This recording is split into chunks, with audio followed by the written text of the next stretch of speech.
ആകാശവാണി. നമസ്കാരം. പ്രത്യേക വാർത്താ ബുള്ളറ്റിൻ വായിക്കുന്നത് ബിന്ദു. ഏപ്രിൽ 9 വോട്ടെടുപ്പ് നടക്കുന്ന കേരളം, പുതുച്ചേരി, അസം എന്നിവിടങ്ങളിൽ നാമനിർദ്ദേശ പത്രികാ സമർപ്പണം പുരോഗമിക്കുകയാണ്. തിങ്കളാഴ്ച വരെയാണ് പത്രിക സമർപ്പിക്കാനുള്ള സമയപരിധി. 24-നാണ് സൂക്ഷ്മ പരിശോധന. 26 വരെ പത്രിക പിൻവലിക്കാം. വോട്ടെണ്ണൽ മെയ് 4 നടക്കും. സംസ്ഥാനത്ത് നിയമസഭാ തിരഞ്ഞെടുപ്പിനുള്ള വോട്ടെടുപ്പിന് ഇനി 21 ദിവസം. സ്ഥാനാർത്ഥി നിർണയം പൂർത്തിയാക്കിയ മണ്ഡലങ്ങളിൽ പ്രചാരണ പരിപാടികൾ ഊർജിതമാക്കി സ്ഥാനാർത്ഥികൾ. തിങ്കളാഴ്ചയാണ് പത്രിക സമർപ്പിക്കാനുള്ള അവസാന ദിവസം. 24-ന് സൂക്ഷ്മ പരിശോധന നടക്കും. നാമനിർദ്ദേശ പത്രികകൾ പൊതു അവധി ദിവസങ്ങളിൽ സ്വീകരിക്കില്ലെന്ന് മുഖ്യ തിരഞ്ഞെടുപ്പ് ഓഫീസർ രത്തൻ യു കേൽക്കർ അറിയിച്ചു. റമദാൻ പ്രമാണിച്ച് നാളെ പൊതു അവധിയായതിനാൽ പത്രികകൾ സ്വീകരിക്കില്ല. പത്രികാ സമർപ്പണത്തിന് പരിമിതമായ സമയം മാത്രമേ ലഭ്യമാകൂ എന്നതിനാൽ രാഷ്ട്രീയ പാർട്ടികൾ സ്ഥാനാർത്ഥികൾക്ക് ഇതു സംബന്ധിച്ച് കൃത്യമായ നിർദ്ദേശം നൽകണമെന്നും അദ്ദേഹം അറിയിച്ചു. ഏപ്രിൽ 9-നാണ് വോട്ടെടുപ്പ്. വോട്ടെണ്ണൽ മെയ് 4 നടക്കും.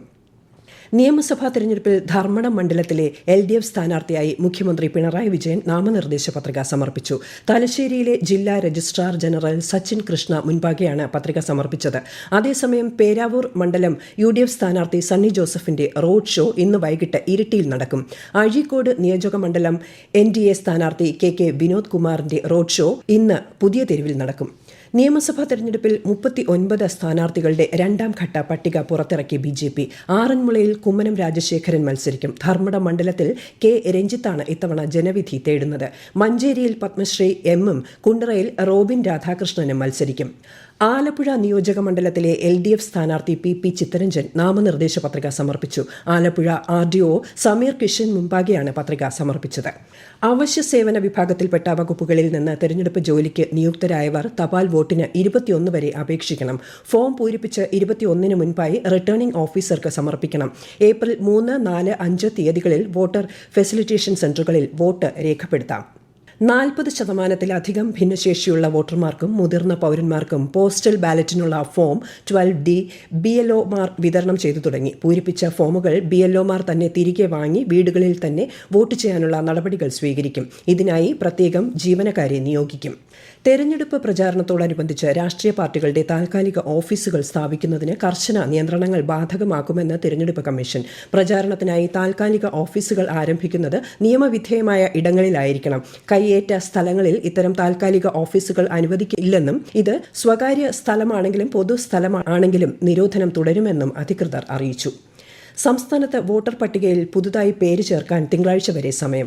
ഈ വർഷം ജനുവരി 1-ന് 18 വയസ്സ് പൂർത്തിയായിട്ടും തീവ്ര വോട്ടർ പട്ടിക പരിഷ്കരണ സമയത്ത് പേര് ചേർക്കാൻ സാധിക്കാത്തവർക്ക് പട്ടികയിൽ പേര് ചേർക്കാൻ അവസരം. voters.eci.gov.in എന്ന വെബ്സൈറ്റിലൂടെയോ ECI നെറ്റ് മൊബൈൽ ആപ്ലിക്കേഷൻ വഴിയോ ബൂത്ത് തല ഓഫീസർ വഴിയോ അപേക്ഷിക്കാം.